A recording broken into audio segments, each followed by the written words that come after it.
Finally जिस मौके की तलाश मैं बहुत टाइम से कर रही थी, आज वो मेरे हाथ लग ही गया। एक्चुअली मेरे हस्बैंड जा रहे थे अपने ऑफिस के काम से मेरे मायके के नज़दीक। तो बोलते चलोगी? मैंने कहा नेकी और पूछ पूछ, ज़रूर चलूँगी।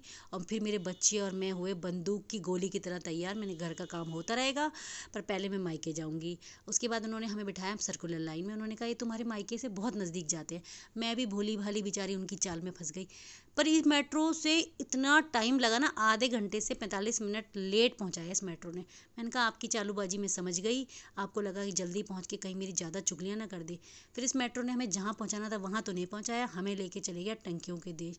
यहाँ हर छत पे 4 से 5 टंकियाँ लगी थी, किसी किसी में तो 6 भी लगी थी। फिर मेरे पति देव भी उतर गए, एक एक करके सब उतर गए और हम उस मेट्रो में खाली में रह गए।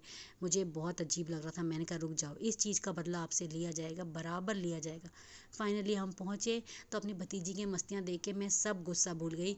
उसके बाद मुझे बहुत भूख लग रही थी, क्योंकि मायके आने की खुशी मैंने कुछ खाया नहीं था। तो मैंने अपने भाई से बोला भाई कुछ बना दे प्लीज़।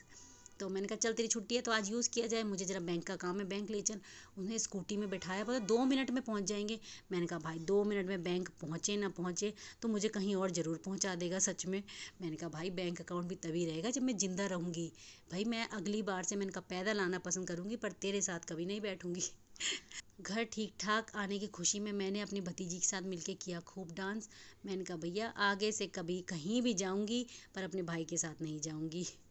फिर शौर्य की नानी ने उसकी फेवरेट आइसक्रीम मंगा रखी थी, उसने आइसक्रीम इंजॉय की। फिर मेरे बच्चों को लगी मेट्रो में ज़बरदस्त गर्मी, तो ये मेट्रो के बड़े पंखों की हवा खाई उन्होंने। फिर उनको जान में जान आई। मैं चलो भाई अब घर निकला जाए, हवा खाते रह गए तो रात में यहीं सोना पड़ेगा इन पंखों के नीचे ही। फिर फाइनली हम लौट के बुद्धू घर को आए। मतलब एक